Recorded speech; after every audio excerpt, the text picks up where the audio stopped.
सदा सत्स्वरूपं चिदानन्दकन्दं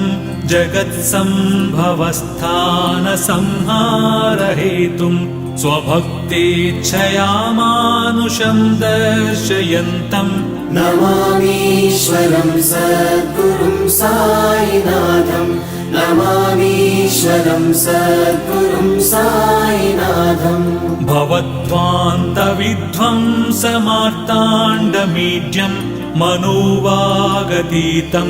मुनिर्ध्यानगम्यं जगद्व्यापकं निर्मलं निर्गुणं त्वां नमामीश्वरं सद्गुरुं साईनाथं नमामीश्वरं सद्गुरुं साईनाथम् भवाम्बोधिमग्नार्दितानां जनानां स्वपादाश्रितानां